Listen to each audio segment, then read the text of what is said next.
Good morning everyone.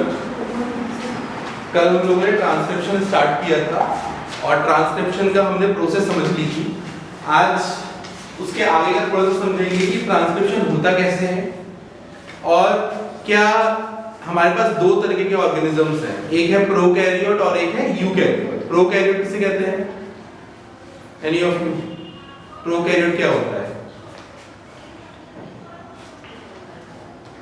ऐसे organisms जिनमें nucleus well defined नहीं है, ठीक है, वो प्रोकैरियोट्स। एग्जांपल जीवाणु, बैक्टीरिया। और यूकैरियोट्स क्या है हमारे? वो ऑर्गेनिज्म जिनके पास वेल डिफाइंड न्यूक्लियस है। यू का मतलब ट्रू, कैरियोट मतलब कैरियन से निकला है, कैरियन मतलब न्यूक्लियस। तो जिनके पास टू, देखो दो चीजें हैं, एक है हमारा प्रोकैरियोट और एक है हमारा यूकैरियोट।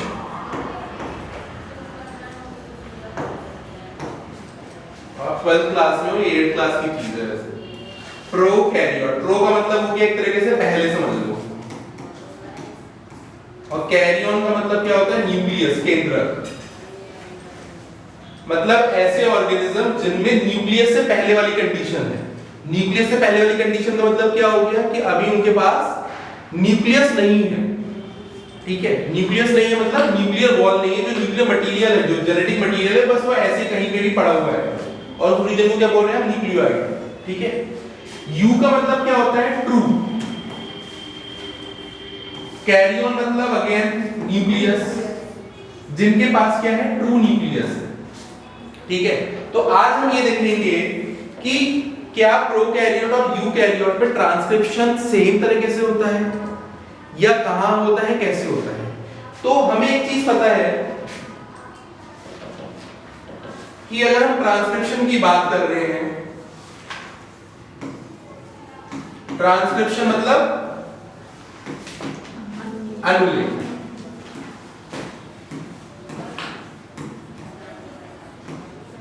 और सरल भाषा में बोले तो हम क्या कर रहे हैं? डीएनए से क्या बना रहे हैं? आरएनए।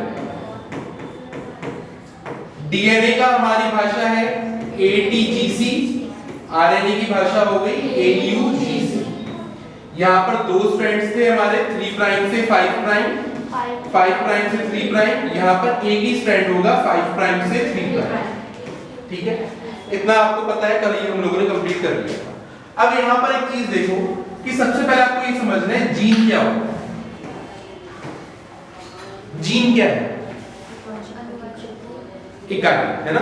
तो जो अनुवांशिकता की क्रियात्मक इकाई है वही हमारी जीन कहलाती है। ये क्या है? हमारी अनुवांशिकता की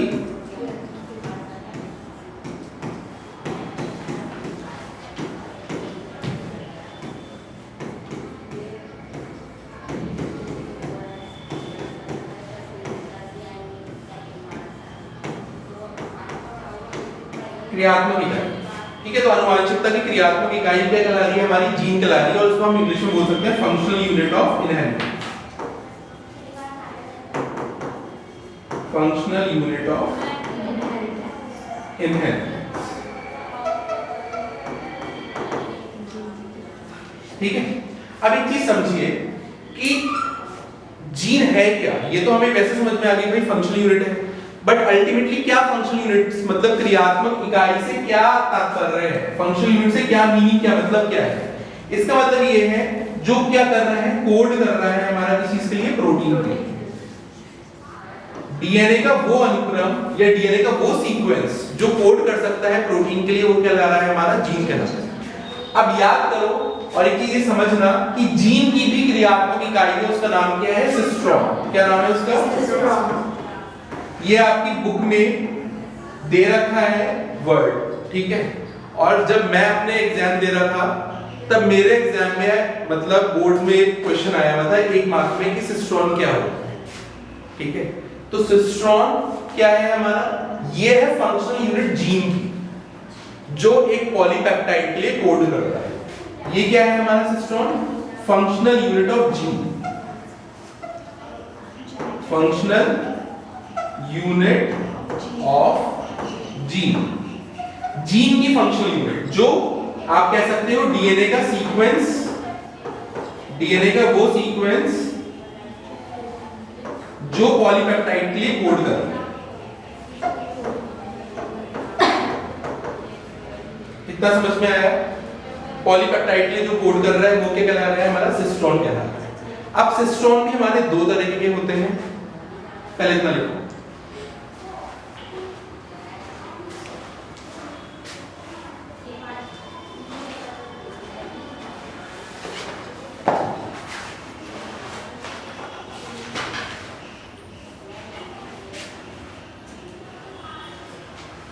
तो सिस्टोन का आप लिख सकते हो क्या? जीन की क्रियात्मक इकाई। ठीक है, पहले तो ये हो गया इसका, और ये लिख सकते हो डीएनए का वो अनुक्रम जो एक पॉलीपेप्टाइड के लिए कोड करता है, कूट करता है। ठीक है, वो क्या कहलाता है? हमारा सिस्टोन कहलाता है।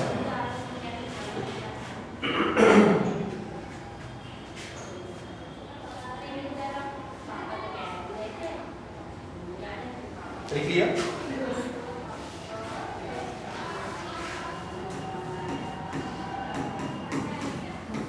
अब सिस्टोन जो होते हैं वो दो तरीके के हैं।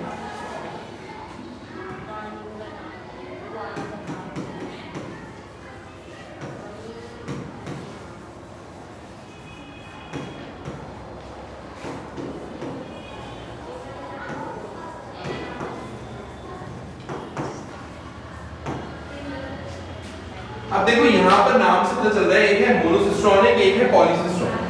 ठीक है, मोनो का मतलब क्या होता है? वन। पॉली का मतलब क्या होता है? बहुत सारा। तो यहां पर क्या होगा? ये मोनोसिस्टोनिक किसमें पाया जाता है? हमारा यूकैरियोट्स। जितने भी यूकैरियोटिक्स होते हैं, जितने भी यूकैरियोट्स होते हैं, ऐसे ऑर्गेनिज्म जिनके पास पूरा वेल डिफाइंड ऑर्गेनिज्म है, पूरा वेल डिफाइंड न्यूक्लियस है, तो वो क्या कहला रहे हैं? हमारे यूकैरियोट्स कहला रहे हैं। तो उन यूकैरियोट्स में कैसी कंडीशन है? मोनोसिस्टोनिक कंडीशन है। मोनोसिस्टोनिक का मतलब क्या है यहां पर? कि इनके पास एक ही प्रमोटर होगा, एक ही टर्मिनेटर होगा, और बहुत सारे जीन के लिए कोड कर रहे होंगे। ठीक है, कितने सारे जीन? बहुत सारे।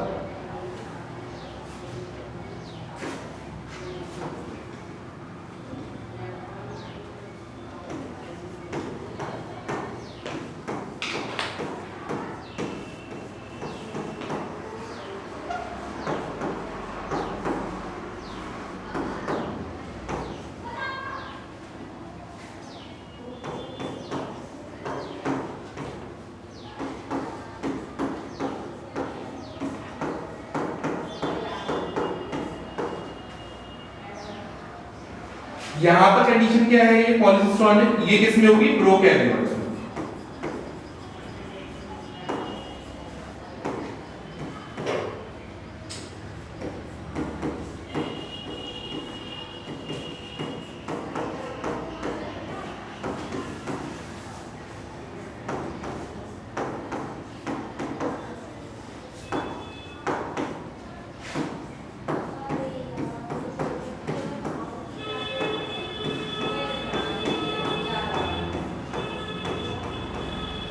तो मोनोसिस्टोनिक में क्या हो रहा है? एक ही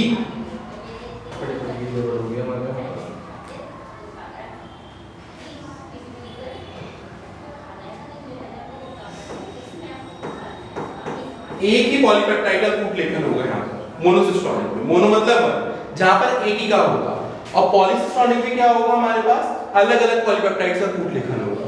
यहां पर हमारे पास एक ही प्रमोटर होगा, एक ही टर्मिनेटर होगा हमारा। ठीक है, और उसमें एक ही हमारा पॉलीपेप्टाइड का कूट लेखन होगा। यहां पर क्या होगा? एक प्रमोटर, एक टर्मिनेटर होगा, और बहुत सारे पॉलीपेप्टाइड के लिए कूट लेखन होगा। ठीक है, ये चीज याद रखो। अब देखो इंपॉर्टेंट क्या चीज है, लिखिए।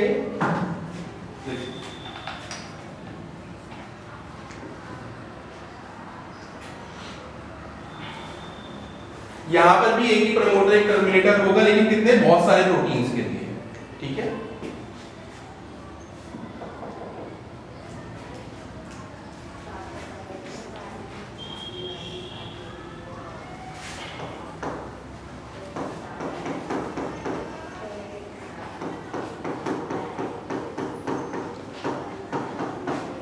यहाँ पर जो हमारी mRNA बनेगा, जो ट्रांसक्रिप्ट बनेगी, उसमें दो तरीके के सीक्वेंस पाए जाएंगे, एक है एक्सॉन और एक है इंट्रॉन। ये दो चीजें नाम रखो यार, एक्सॉन और इंट्रॉन। ठीक है, एक्सॉन का नाम क्या है? एक्सॉन क्या है हमारा? वो सीक्वेंस जो प्रोटीन के लिए कोड कर रहा है। इंट्रॉन क्या है? ऐसा सीक्वेंस है हमारे ट्रांसक्रिप्ट में जो प्रोटीन के लिए कोड नहीं कर रहा। ठीक है, तो एक्सॉन को नाम कहां से स्टार्ट आया, कहां से? Expression on. जो मतलब ये एक्सॉन नाम कहां से आया? एक्सॉन का मतलब क्या है? Expression on. Expression on. अब मैं समझाता हूं ये क्या चीज है। कि जब ये मान लो ये mRNA बना किस चीज में? यूकैरियोट्स, तो उनमें क्या होगा? कुछ कुछ बीच में इंटरवीनिंग सीक्वेंस होंगे। जो ये mRNA बना उसमें बीच में कुछ कुछ ये जो इंट्रॉन है, इंट्रॉन नाम कहां से आया? Intervening sequence. इंटरवीनिंग सीक्वेंस मतलब कि जो बीच बीच में इंटरप्ट कर रहे हैं, रोक रहे हैं, तो ऐसे सीक्वेंस आएंगे, इनको क्या बोल रहे हैं हम? इंट्रॉन। ठीक है, और ये जो है रेड वाला पार्ट जो बच रहा है, ये क्या है हमारा? एक्सॉन। एक्सॉन प्रोटीन के लिए कोड करेगा, इंट्रॉन प्रोटीन के लिए कोड नहीं करेगा। इसको हमें निकालना होगा। ठीक है, इतना लिखो जल्दी से।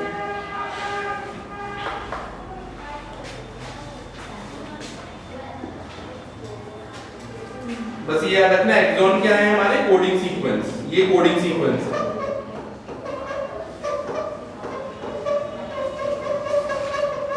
और इंट्रॉन क्या है हमारे? Non coding sequence. Non coding sequence. ठीक है, दो वर्ड याद रखने पड़ेंगे भाई, एक्सॉन और इंट्रॉन। अभी हमने तीन चीजें पढ़ी। एक पढ़ा हमने सिस्ट्रॉन। सिस्ट्रॉन क्या है हमारा? जीन की क्रियात्मक इकाई, जो डीएनए का वो अनुक्रम जो पॉलीपेप्टाइड के लिए कोड कर रहा हो। ठीक है, वो हमारा सिस्ट्रॉन हो गया। दो तरह के हमारे पास सिस्ट्रॉन है, एक है मोनोसिस्ट्रॉनिक, एक है पॉलीसिस्ट्रॉनिक। मोनोसिस्ट्रॉनिक आपका यूकैरियोट में पाया जा रहा है, पी से पॉलीसिस्ट्रॉनिक, पी से प्रोकैरियोट, वो प्रोकैरियोट में पाया जा रहा है। वहां पर क्या होगा हमारा मोनोसिस्ट्रॉनिक में कि एक जीन के लिए एक प्रमोटर एक टर्मिनेटर होगा और कोड लिखन हो जाएगा। यहां पर पॉलीसिस्ट्रॉनिक में क्या होगा? बहुत सारे जीन्स होंगे, उनके लिए एक प्रमोटर और एक टर्मिनेटर होगा। ठीक है, यहां पर कहीं पे भी जो पॉलीसिस्ट्रॉनिक वाली कंडीशन होगी वहां पर एक्सॉन इंट्रॉन नहीं होंगे, जबकि यहां पर एक्सॉन और इंट्रॉन के होंगे। किसमें? mRNA। जो आरएनए बनेगा हमारा, उसमें क्या होंगे? हमारे दो तरह के सीक्वेंस पाए जाएंगे। एक पाया जाएगा क्या? हमारा एक्सॉन, और दूसरा क्या होगा? इंट्रॉन। ठीक है, तो एक्सॉन जो होंगे क्या होंगे? वो वाले सीक्वेंस जो हमारा प्रोटीन के लिए कोड लेखन करेंगे, और इंट्रॉन क्या होंगे? इंटरवीनिंग सीक्वेंस और ऐसे सीक्वेंस, ऐसे अनुक्रम जो प्रोटीन के लिए कोड नहीं करेंगे, उनको हमें क्या करना पड़ेगा? निकालना पड़ेगा। ठीक है, जल्दी लिखो।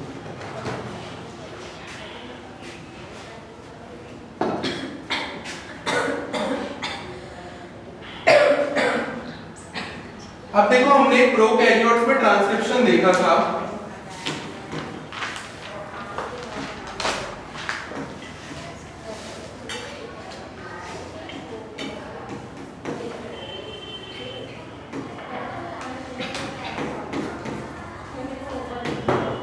ये हम लोगों ने देख रखा है।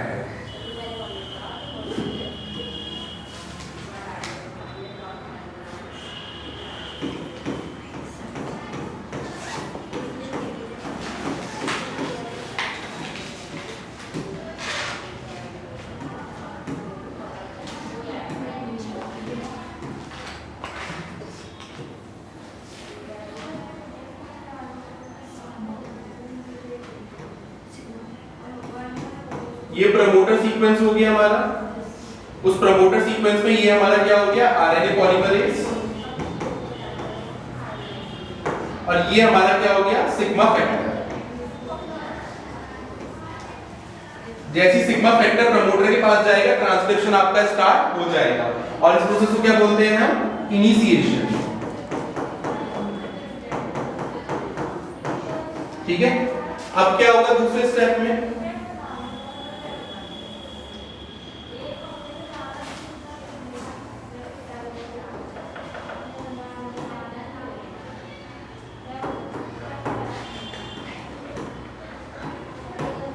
यहां पर क्या होगा?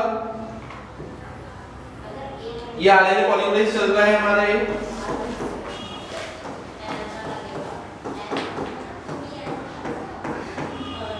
यहां से क्या निकल रही है हमारा ये एमआरएनए निकल रहा है। क्या निकल रहा है ये? ठीक है। और यहां पर क्या चल रहा है हमारा सिग्मा फैक्टर अभी चल रहा है। ठीक है। ये प्रोसेस क्या है हमारी इलॉन्गेशन। कोई परेशानी? थर्ड स्टेप क्या है हमारा?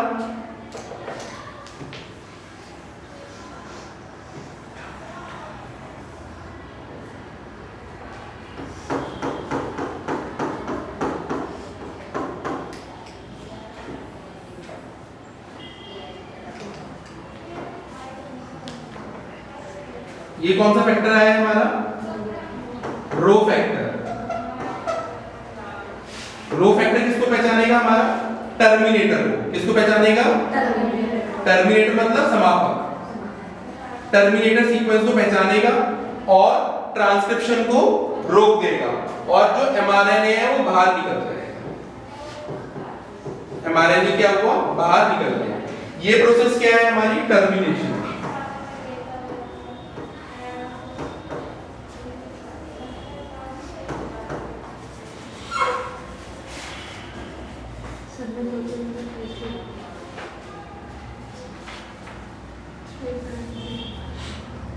तो सबसे अगर आप ये देखोगे प्रोकैरियोट्स में जो हमारी प्रोसेस है उसको क्या क्या हमारे स्टेप्स हैं?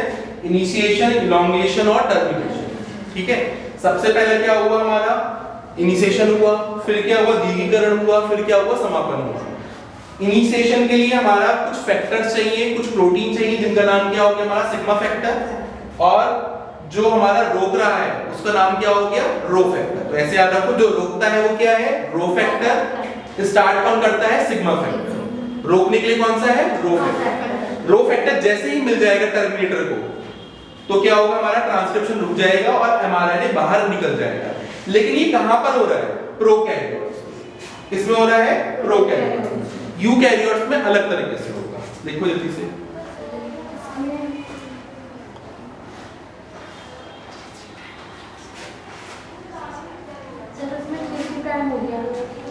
वो देखो वो ना इस वजह से हुआ कि यहां से गया ये ऐसे ऐसे ऐसे, ये 5 प्राइम आ गया। हमें इसको देखना है। हमें ये बनाते हुए ये देखना है कि ये कहां पर जा रहा है। मतलब ये 3 प्राइम होगा तो ये 5 प्राइम होगा। फिर हमें ये देखना है कि ये 5 प्राइम होगा तो ये 3 प्राइम होगा। समझ में आएगा?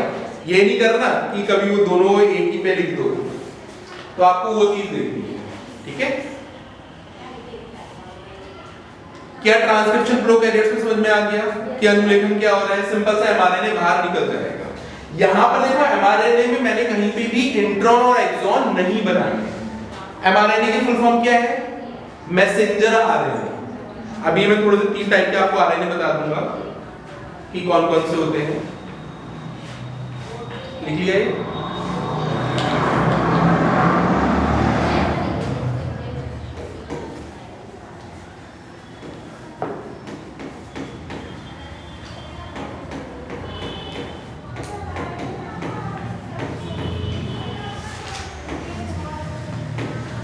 देखो ट्रांसक्रिप्शन यूकैरियोट्स में अलग तरीके से हो रहा है। एनसीईआरटी में आपको ज्यादा डिटेल में नहीं है, बट जितना दे रखा है उसको हम करेंगे। जैसे वहां पर प्रोकैरियोट्स में हमारा एक ही एंजाइम था, डीएनए डिपेंडेंट आरएनए पॉलीमरेज। वो सारी जितनी भी क्रिया थी वो सारी वही करता था। यहां पर हमारे पास आरएनए पॉलीमरेज अलग अलग। पहला क्या है? RNA pol 1। ठीक है, जो अलग अलग आरएनए को कोड कर रहा है। कौन कौन सा आरएनए को कोड कर रहा है? 5.8s आरएनए, 18s आरएनए और 28s आरएनए को क्या कर रहा है? कोड कर रहा है। अलग अलग आरएनए पॉलीमरेज 2 ये किसको कोड कर रहा है? हमारा एचएनआरएनए। एचएनआरएनए का मतलब क्या है? Heterogeneous nuclear RNA. Hindi English में सेम ही है ये। फिर है हमारा आरएनए पॉलीमरेज 3 ये कोड करता है हमारा 5s RNA, tRNA। tRNA का मतलब क्या हो गया? Transfer RNA। ठीक है, और एक और कर रहा है SNRNA।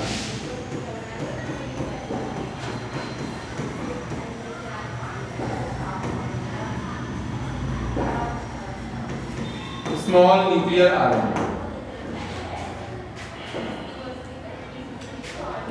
ये इंपॉर्टेंट है, यही सबसे ज्यादा इंपॉर्टेंट है हमारा, ये प्राइमरी ट्रांसक्रिप्ट बनाता है।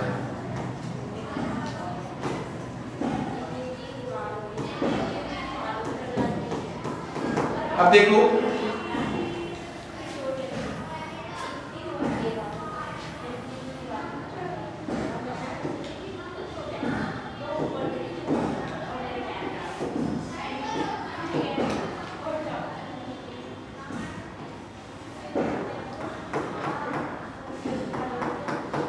ये हमारा आरएनए पॉलीमरेज है। यहां से हमारा जो ये ट्रांसक्रिप्ट निकली, ठीक है, अब इस ट्रांसक्रिप्ट में याद रखना कि यहां पर आपको कुछ सीक्वेंस मिलेगा।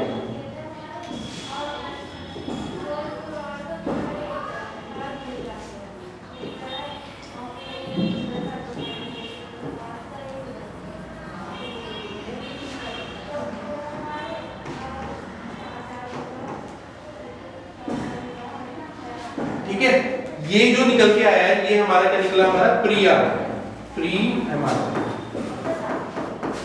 ठीक है, अब एक चीज याद रखना, जो प्रोकैरियोट्स थे वहां पर ट्रांसक्रिप्शन कहां पे हो रहा था? हमारा साइटोप्लाज्म में, क्योंकि इनके पास न्यूक्लियस तो था नहीं। ये कहां पे हो रहा है सब कुछ? यूकैरियोट्स में हो रहा है, तो कहां पे हो रहा होगा? केंद्रक में, न्यूक्लियस। ये कहां पे हो रहा है? हमारा न्यूक्लियस में। जबकि यूकैरियोट्स प्रोकैरियोट्स में कहां पे हो रहा था? साइटोप्लाज्म में। अब देखो क्या हो रहा है कि ये जो है हमारे जो ये सीक्वेंस बनाए हैं,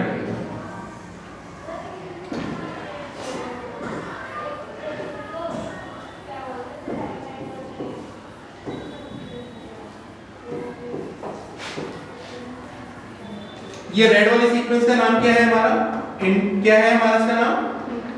इंट्रॉन। ठीक है, और जो ये व्हाइट वाला सीक्वेंस है इसका नाम क्या है? एक्सॉन। और याद रखो यूकैरियोट्स में 5 प्राइम एंड पे क्या प्रेजेंट होती है? एक कैप प्रेजेंट होती है। क्या प्रेजेंट होती है? एक कैप। और 3 प्राइम एंड पे क्या प्रेजेंट होती है? टेल प्रेजेंट होती है। क्या प्रेजेंट होती है? टेल। तो आपको याद रखना है। ठीक है, अब क्या होगा? एक प्रोसेस होती है जिसका नाम है स्प्लाइसिंग। क्या नाम है इसका? स्प्लाइसिंग। क्या नाम है इसका? स्प्लाइसिंग। इस स्प्लाइसिंग से क्या होगा? ये जो हमारे इंट्रॉन है ये निकल जाएंगे, ये इंट्रॉन्स निकल जाएंगे। ठीक है, और इसके बाद क्या बनेगा हमारा? ये बन गया हमारा 5 प्राइम कैप और 3 प्राइम टेल वाला एमआर। समझ में आएगा? क्या होगा? इंट्रॉन इस स्प्लाइसिंग प्रोसेस है पूरी है। ठीक है, इसमें बहुत सारे फैक्टर्स चाहिए होते हैं हमें, वो कभी डिटेल में पढ़ोगे अपने ग्रेजुएशन वगैरह में। उस स्प्लाइसिंग में क्या होगा? ये जो इंट्रॉन है ये बाहर निकल जाएंगे, क्योंकि ये तो कोड करेंगे नहीं प्रोटीन को, और जो ये एक्सोन वाले हैं ये सारे जुड़ जाएंगे और आपका एमआरएनए बन जाएगा। एक चीज और याद रखना, एक है 5 प्राइम कैप और एक है 3 प्राइम टेल। ये मैं बता रहा हूं क्या काम है इसका।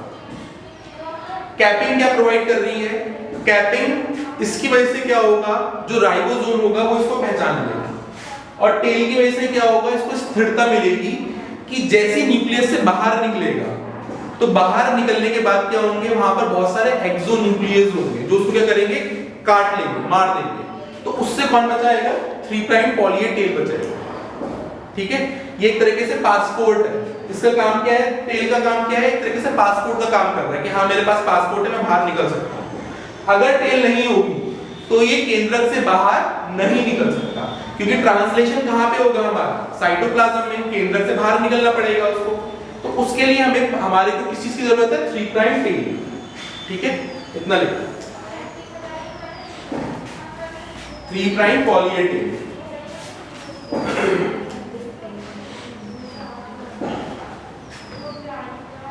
पहले ये लिखो फिर थोड़ा सा आगे करो।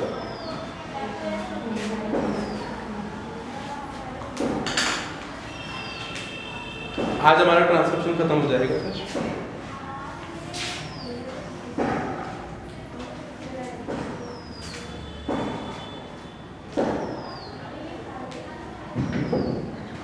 लिखिए।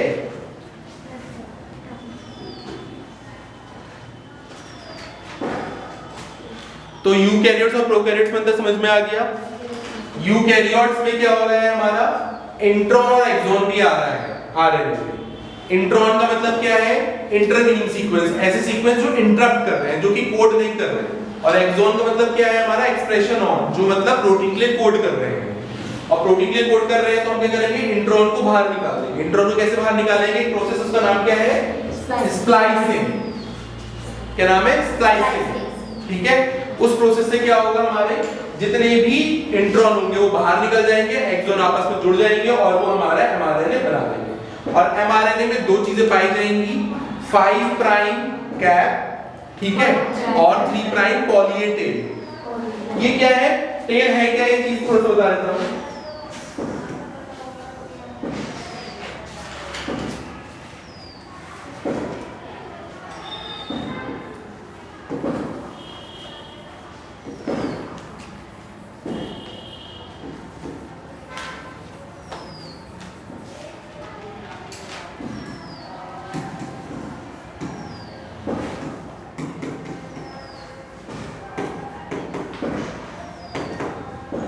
क्या होगा, स्प्लाइसिंग फैक्टर यहां पर आएगा और ये इसको ऐसे कर निकाल देगा बाहर। तो आपका जो ट्रांसक्रिप्ट बनेगी फिर ये बन जाएगी 5 प्राइम कैप और 3 प्राइम पॉली ए टेल। अब याद रखो कि जो कैप है ये किसकी वजह से आ रही है, एंजाइम, इसका नाम है ग्वानाइल ट्रांसफरेज।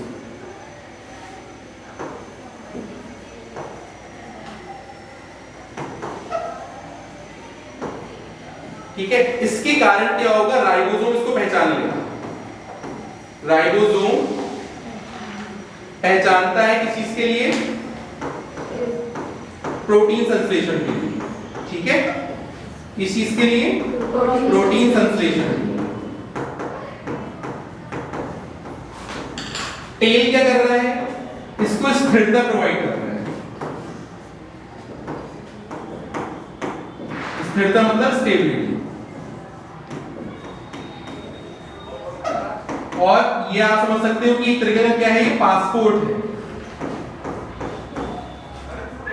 पासपोर्ट का मतलब क्या है कि इस कारण क्या होगा, ये केंद्रक से, न्यूक्लियस से कहां पे चले जाएगा, साइटोप्लाज्म में चले जाएगा। उसको कोई भी हानि नहीं होगी। किससे हानि नहीं होगी, एक्सोन्यूक्लियस से। ठीक है, इनसे कोई भी इसको हानि नहीं होगी और ये आराम से कहां से चले जाएगा, केंद्रक से साइटोप्लाज्म में प्रोटीन संश्लेषण। तो इतना लिख लो।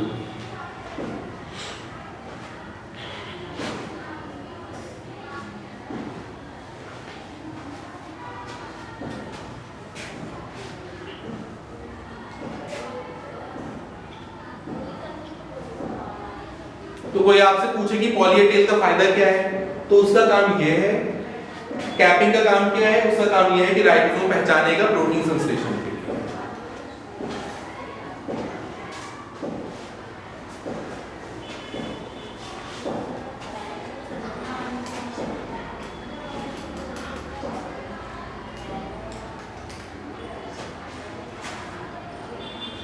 अब देखो, जो हमारे आरएनए है वो दो तरीके का है। एक है जेनेटिक आरएनए